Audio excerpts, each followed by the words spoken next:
Do you suck for save scumming? In Baldur's Gate 3, it's all the rage. Everyone's doing it. Let me paint the picture for you. The world hangs in the balance. Your team needs you, but you have to make a choice. The left or the right. You don't know the outcome. You take your choice. And now, you didn't like that choice. So you save scum. You re-upload because you didn't like it. It is ruining your experience. Now, a lot of Baldur's Gate 3 players are probably going to move over and play D&D, and that's what I want to talk about. This little problem that I foresee coming.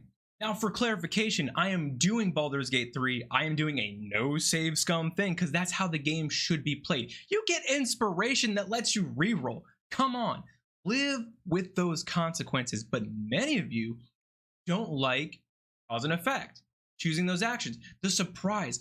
They put so much love and effort into this game, and I feel like you're doing yourself and them a disservice of save scumming. Now, I know everyone wants to save scum to do all the romances and all those things, and I mean, okay, but you're probably going to play this game more than once because there's just so much jam-packed in here. For me, I will play this game again. I know I'm going to do it again. I don't want to know all these outcomes in save scum. I want to see what my actions are going to lead to. For example, I helped out the goblins and the drow girl used me, and I mean she used me in more than one way, and it was awesome. I was so blown away when she was like, that was a good time, I'm gonna go, I'll see you later. I was like, what? Are you kidding me? And if you save scum, you would never get to experience all that attention and love and the voice acting and the animations, because there is definitely nudity in the game. Before I go any further, I want to say I am not taking a jab at this streamer, this content creator. I enjoy this person very much. Jesse Cox, I love your content. I listen to Spotify, I do Cox and Crendor, I've watched the shorts, I love scary games, all those things, okay? So just to get that out of the way, I'm watching Jesse Cox. I'm watching him play, and he's at this point where he can't save this tiefling, and he must have saved scum 4 times, maybe 5. And I was like, I understand why, because you want this character, you want this NPC, you want this romance, whatever it is, right? But he just couldn't handle not being able to save him. He was Jesse the Good, and he's only doing the good stuff, right? And that's fine. If you guys want to play that way, I get it. I absolutely understand, because you want your outcome.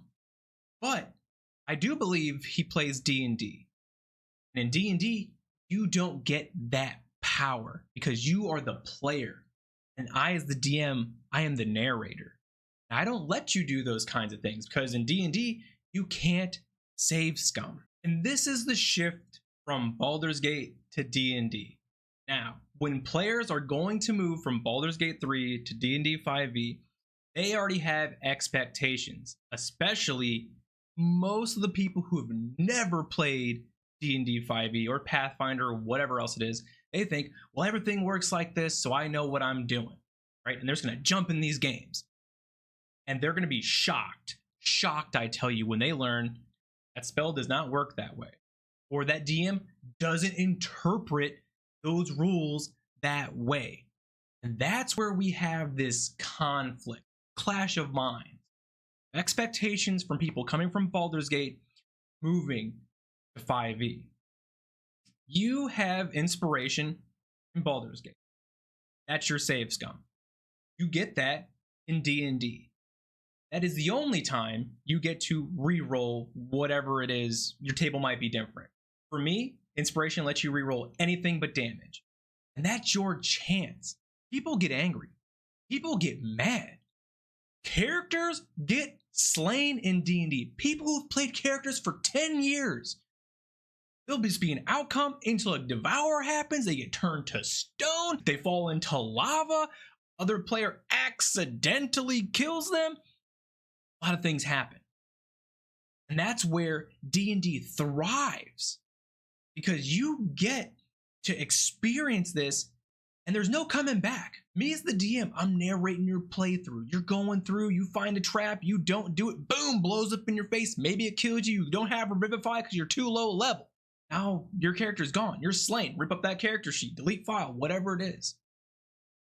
That's what makes D&D great. That's why you shouldn't save scum, because that experience you get is so memorable. Now, a good portion of you will probably disagree with me. I love this game. I love D&D, and I want you to have the best experience possible. That's what my table is about. That's why I think I put in a lot of work as a DM for you. I make custom backstories. I do legendary quests. I do all these things to make sure you have a great time. And I like DMing, okay?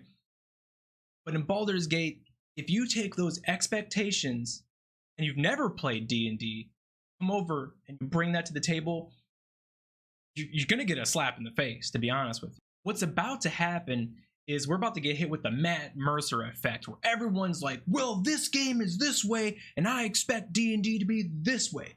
When Matt Mercer came out, Mention 20, everyone's like, I want my DM to be this. That didn't happen, and people don't like that. So I just want to prime you guys. I want new players in D&D. I want you to come over. I want you to play Pathfinder. I want you to play Call of Cthulhu, Vampire the Masquerade, all these other games.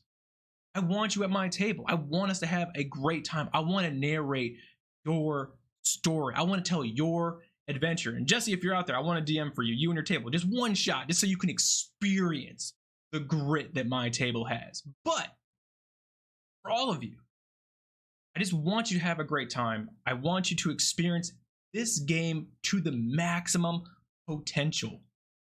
So don't save scum. And if you're moving over to D&D, you want to learn, I have a spot for you when you're ready. There is only one of me, so it might take some time, but I want as many D&D players as possible. You will find a problem, though, that the player threshold is way up here. Okay, way up here. The DMs, we're down here because a lot of people don't want to DM. I am perfectly fine helping people learn how to be a dungeon master, be a game master. I will say, it's not for everyone. It takes a lot of time, it takes a lot of money to be a game master. So, with that said, I hope you enjoy this talk, this rant, this video, because it's important to me. D&D and this Baldur's Gate is it'll just go down in history as one of the greatest games ever made. It will shadow every game from here forward, and for good reason. Like I said, it is a great game. But remember, if you're coming from Baldur's Gate, it is completely different than D&D and Pathfinder and all the other stuff, and your DM will interpret stuff differently. That's why we have 0 sessions. So, hopefully you guys enjoyed this video. I'll see you next time.